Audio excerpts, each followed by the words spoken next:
Hi again, everybody, and welcome to the Fantasy Football Geek YouTube channel. I'm Rob from the Contributed team, and I'm here to have a bit of a chat with you about Game Week 9. So, recording this on Thursday morning before the Friday deadline. Quite a lot has happened since the end of Game Week 8. We've had some fairly big injury news through the week, so we'll move on to that in a second. But we'll start first of all just with a little look back at Game Week 8 and a review. Bit of a funny week again, mirrored Game Week 7 for me in a number of ways. Very similar score for the week, 54 and 8, 53 and 7. Similar in that I only got 4 out of 11 returners again in 8, same as in 7.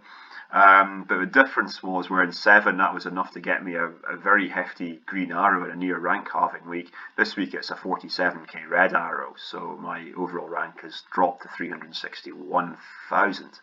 A few reasons for this. So first of all, I only managed to get 10 players out this week, which is a bit frustrating. That was mainly due to a no-show from Adam Armstrong. He was very surprisingly benched for the Southampton game. That one came out of nowhere. We didn't get any sort of warning from Hasenhüttl on that, and he didn't even come off the bench to get a point.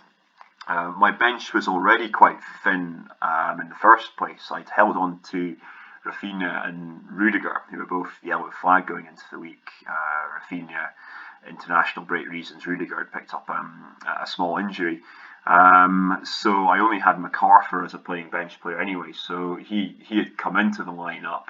But yeah, no one else to come in. I wasn't bailed out by a Livramento or anyone like that, who was the difference between a red and a green arrow for a lot of people. Also, no attacking returns outside of Salah's big haul. Salah was absolutely incredible again on that early game, wasn't he? He really put Watford to the sword, and he got a goal and an assist, but could have really had a hat-trick in that game. Some great saves from Ben Foster. And then he's pulled out another great performance in midweek as well, isn't he, against Atletico? So he's in great form at the moment. My other returns came in defence, so I had 3 clean sheets from my defenders, from Cancelo, Duffy, and Alexander-Arnold. But a bit of a shine taken off Duffy with a yellow card, adding to MacArthur's yellow card, and ultimately combination of all these factors meant it was a red arrow this week.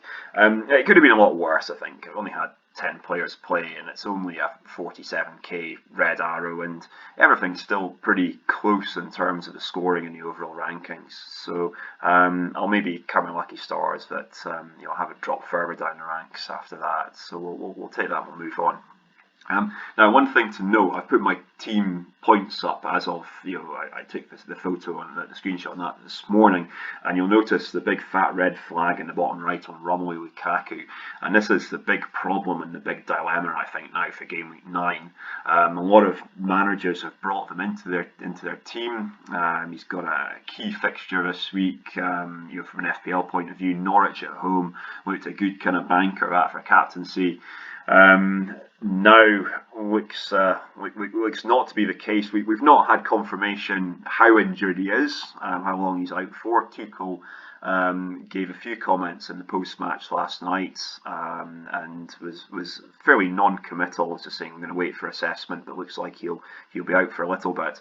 In terms of the injury itself, he rolled his ankle 20 minutes or so into the match in a tackle, and I think best case scenario looking at it is that it's something like a sprain, in which case you're 10 to sort of 20 days out with a sprain. That's going to put him out really until after the next international break. Then when you look at the calendar, worst case scenario is that something surgical, and could put him out for a few months. So I guess we'll wait to hear from Tuchel on tomorrow's press conference on that one. But yeah, that's the big dilemma this week. It's what do you do with Lukaku? And I think for me, I've got to move him on really. If there's any sniff he's out for this week, which looks like he is, because I've got such a thin bench. I've got Armstrong, who's probably not going to play as well, or at least not going to start.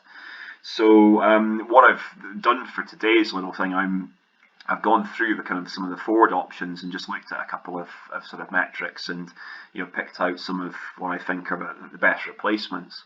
Starting on this screen here, I've picked the top 20 strikers off the official FPL stats list for form. So we'll have a little bit of a look at these. And the standout at the top is obviously Jamie Vardy.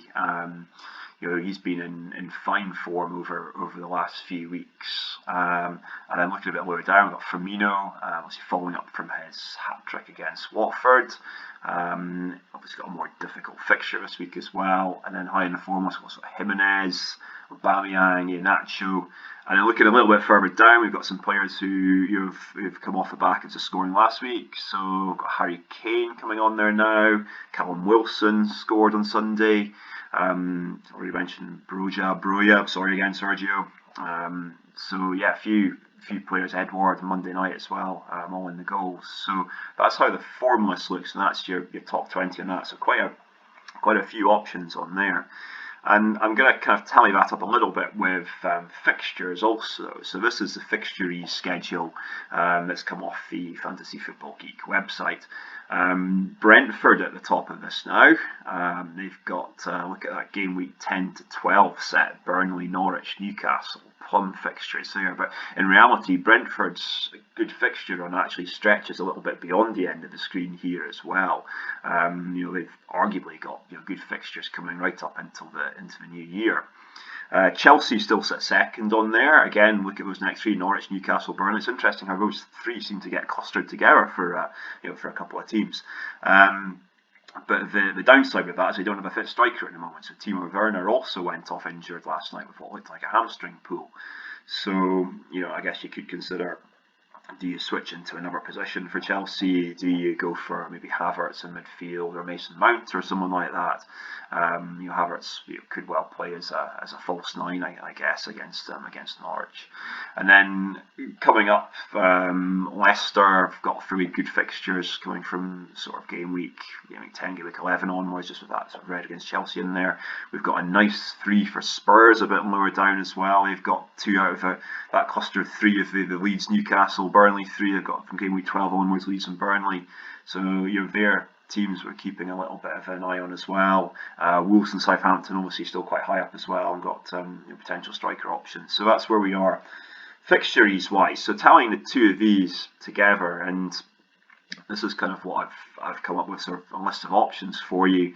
Top of the list for me, I think, has to be Jamie Vardy. I think he kind of marries up both form and fixtures to some extent there. And Vardy is a player who does have a track record of playing well in more difficult fixtures as well. So I wouldn't be too worried about the fact that maybe just scroll back a slide.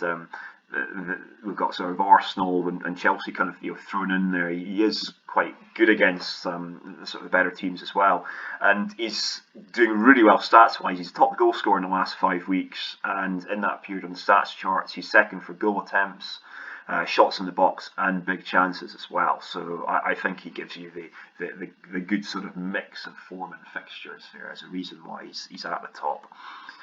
Next up for me, Ivan Toney, that good fixture run. He's got a good price point as well. He's a little bit lower than Vardy for stats, but he's still coming in, in the top sort of I think 8 or 9 on the list for for these metrics we're looking at for attacking players.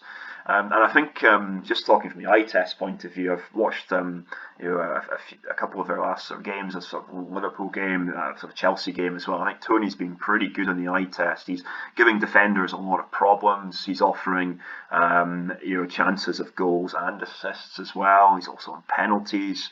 So I think he ticks a lot of boxes there for me. Jimenez I've put next on the list. That's mainly because we've got a good mixture of fixtures and form. He only came on as a late sub in the last game week, but that was more because they were managing his minutes after his return from international duty for Mexico. His stats don't rack up quite so well as Vardy and Toney, though. I think that's the thing that puts me off a little bit. Although we do get assist threat with Jimenez, remember, he has shown good potential there for that this season, so that's why he's on there. I've put the more highly owned players on here as well, Antonio and Ronaldo. Interesting, I mean, they're both posting really good stats as well. They're both quite high up the list. I think Ronaldo ranks top for shots in the box. I think Antonio ranks top for one of the other metrics in the last 5 game weeks. But they've only got one return each since game week 5, which is a bit of a concern, particularly with Ronaldo being at such a high price point. And both of them have got pretty tough fixtures on the horizons, so that's the kind of the sort of the downside with them. But both good options still, and obviously both highly owned. So if you're a manager who likes to follow the template, I think certainly Antonio at least will fit your style of play there. Harry Kane I've put on the list as well. He looked much more like the Kane of old against Newcastle, offering a lot more goal threat, offering assist threat as well. And Kane is a form player. Once he starts scoring, he's got a habit of continuing to score. That's got that duck broken in the league. I think the one trade-off on this is he was playing Newcastle, and Newcastle do have the worst defence in the league. So we need to kind of bear that in mind. But I think he's one to keep an eye on. Certainly, we mentioned Spurs' good fixtures from around about game week 12, so I'm not sure I'd jump on Kane for this week. I think there are reasons to do that if you want to get on the bandwagon early there. But I think he's more of a watch and wait for me. But certainly, I think he should feature in this list. And then I put a few of the more left field shouts on there. These are all people who have scored in recent weeks as well. Aubameyang, Edouard both scored on Monday night. Aubameyang's got 2 over the last few weeks. Edouard obviously scored that brace on his debut. And then we've mentioned Breuer already. Hwang of Wolves had that brace a couple of weeks ago, although he blanked against Villa despite Wolves scoring 3 times, and he's not really got a lot of sort of stats or track records to back it up. So good price point though. There's no one else at that price point, but I know a geek sort of mentioned this in the pod this week and on articles and things. Below kind of the Tony price of sort of 6.5, 6.4 is fairly lean pickings there. Hwang's kind of him and Breuer are the only 2 there, and I'm going to need a little bit more time on that, I think, to see what's happening. So that gives you kind of an idea of who I'm sort of thinking about. I hope that gives you guys a bit of help as well. What am I going to do with my lot this week? So I've got one free transfer. I've only got 0.1 million in the bank. I've got some pretty big issues with the squad. So it's defence and forwards. I think the midfield I'm going to have to leave as they are. I think I've got Rafinha back's pretty good, and I've got a couple of these sort of 5.5 million midfielders that haven't done much for me yet, but at this price point, you're not expecting that much. My defence is an issue this week, so I've got a non-playing Norwich defender. Alexander-Arnold should play, Duffy should play, but he's got City, so he's going to be bench. Rudiger and Cancelo, are we going to start? Both played full games in the Champions League in midweek, and you've got to think at least one of them is going to get rested, so I'm a bit of a concern there. So I might unfortunately be left with 10 again this week unless I make a change in that area. But I don't like making defensive moves if I don't have to. I certainly don't like taking points hits for it. And with Lukaku red flagged, he's my key for a sort of a transfer out. And then with Armstrong, probably only going to come off the bench, he's my kind of second priority. So I think this week I'm probably going to take a -4. And this is what I'm leading to on the right. Vardy and Tony coming in for Armstrong and Lukaku. And that fills things up a little bit there. I'm still holding on to Ronaldo. He was going to be a target for a transfer out for me this week, but I think I'm going to be forced to hold him there. At least it's a big fixture against Liverpool. He's going to get game time if nothing else, and hopefully he might get a return. He's been pretty lean for me since I brought him in.